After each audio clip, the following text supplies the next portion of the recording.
ہم oil storage نہیں بنا سکے. اور دیکھیں یہ خود نہیں بنانی ہوتی, یہ پاکستان نے پیسہ خود نہیں خرچ کرنا تھا. یہ جو آئل مارکیٹنگ کمپنی, جیسے آپ نے نام سنا ہوگا, شیل ہے, ٹوٹل ہے, یا گو ہے, یا اٹک پیٹرولیم ہے, یا پی ایس او, جو یہ انہوں نے بنانے ہیں. جیسے آپ بتائیں کہ جیب میں پیسے لے کے چائنیز آ جائیں کہ ہم 100 سے 200 ملین ڈالر بھی خرچ کرتے ہیں, آپ کی جو سٹوری جب 15 دن سے ہم اس کو 30 دن تک لے کے جاتے ہیں, اور پھر چیئرمین اوگرا اور ایک ممبر آئل انہوں نے کہا نہیں جی, دیکھیں جو انہوں نے جواب دیا, انہوں نے کہا جی نہیں ہم پاکستان میں یہ کام نہیں کر سکتے, یہ کام ہم سوری, آپ سمجھ گئی ہوں گی, پاکستان کے لوگ سمجھ گئے ہوں گے جی کہ اس کا مطلب کیا ہے.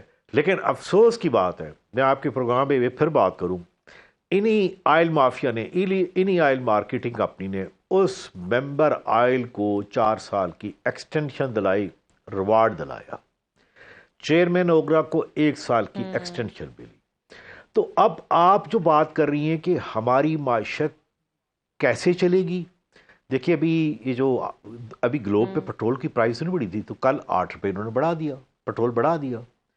اب یہ 5 دن بعد 10 دن بعد کیا ہوگا, ہماری گاڑیوں کی لائنیں کہاں تک لگیں گی. دیکھیں ہمارا ایک بڑا خوفناک طالبان, میں کہتا ہوں باربرک وحشی قوم سے پالا پڑا ہے. میں نے افغانستان میں کام بھی کیا 3.5 سال.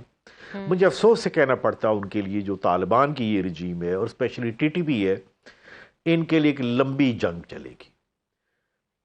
اسی طرح خدا نہ خواستہ, جیسے کل کی, میں کسی اور کی بات کوٹ نہیں کر رہا, یروشلم پوسٹ جو کہ اسرائیل کے سب سے بڑا میڈیا آؤٹ لیٹ ہے, انہوں نے کہا کہ جی اتنی ٹینکس, اتنے ایئر کرافٹ راجستھان میں آ چکے ہوئے, اگر انڈیا نے ہماری کمر میں خدا نہ خواستہ خنجر پھینکا تو ہماری ایلیٹ فورس کون سی ہے, ایئر فورس.